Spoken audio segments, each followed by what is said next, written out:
வெற்றிலை வராகி தாயின் வெற்றி வாக்கு சேனலில் இன்றைக்கி நம்ம பார்க்கக்கூடியது வளர்பிறை பஞ்சமி திதி.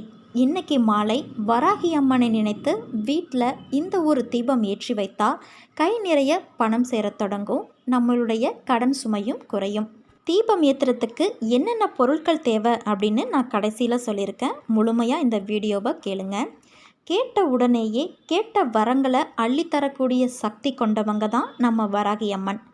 வாராகி தாயை தொடர்ந்து வழிபட்டு வரவங்களுக்கு இது நல்லாவே தெரிஞ்சிருக்கும். உக்கிர தெய்வம், பார்க்குறதுக்கு பயமாக இருக்குது அப்படின்னு சொல்லுவாங்க. எல்லோருமே இந்த வராகி அம்மனை வழிபாடு செய்து பாருங்கள். குழந்தை உள்ளம் கொண்டவங்க தான் நம்ம வராகி அம்மன் அப்படிங்கிறது எல்லோருக்குமே தெரிய வரும். இவ்வளவு சிறப்பு அம்சங்களை கொண்ட நம்ம வராகி தாய்க்கு சிறப்பான நாள் அப்படின்னா அது பஞ்சமி திதி.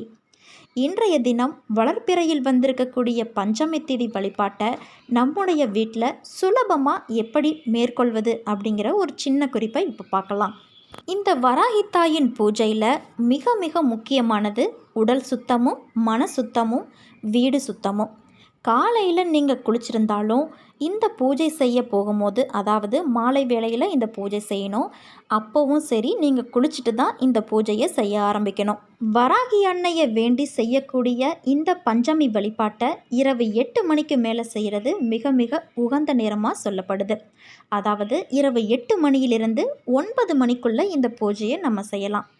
வராகியின் திருவுருவப்படம் நிறைய பேர் வீட்டில் இருக்காது. படம் இல்லாதவங்க ஒன்றும் கவலைப்பட வேண்டாம். ஒரு மஞ்சள் பிள்ளையார் பிடித்து வைப்போம் இல்லையா, அதே போல் வராகி அம்மனையும் மஞ்சளில் பிடிச்சு வச்சு குங்கும பொட்டு வச்சு அந்த மஞ்சளை வராகி தேவியாக நினச்சிக்கோங்க. இந்த வராகி தேவிக்கு பூக்களால் அலங்காரம் செய்து கொஞ்சமாக சக்கரை பொங்கல், பச்சை கற்பூரம் சேர்த்து சமைச்சு பூஜை அறையில் நிவேதனமாக வச்சுடுங்க. இதோட 1 டம்ளர் பானகமும் செஞ்சு வச்சுக்கலாம். அதன் பிறகு ஒரு வெற்றிலை எடுத்துக்கணும். அந்த வெற்றிலைக்கு மேலே ஒரு மண் அகல் விளக்க வச்சு நல்லெண்ணெயோ அல்லது பசுனை ஊற்றி இதில் 2 ஏலக்காயை போட்டு மஞ்சள் நிற திரி போட்டு தீபம் ஏற்றி வைக்கணும். முடிஞ்சால் 5 மண் அகல் விளக்கில் நீங்கள் தீபம் ஏற்றலாம்.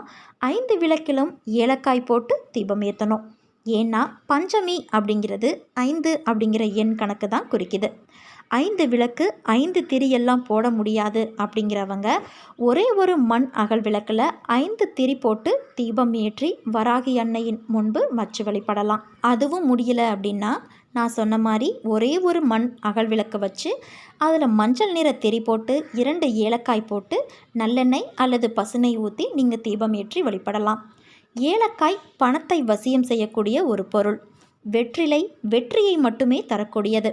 இந்த பொருளை போட்டு தீபம் ஏற்றி வைத்துட்டு வராகி அன்னையிடம் பணம் சம்பந்தப்பட்ட பிரச்சனைகளுக்கு வேண்டுதல் வைத்தா பிரச்சனைகளுக்கு தீர்வு உடனடியாக கிடைக்கும். பணம் மட்டும்தான் வராகி அம்மன் கிட்ட கேட்கணுமா அப்படின்னா இல்லை.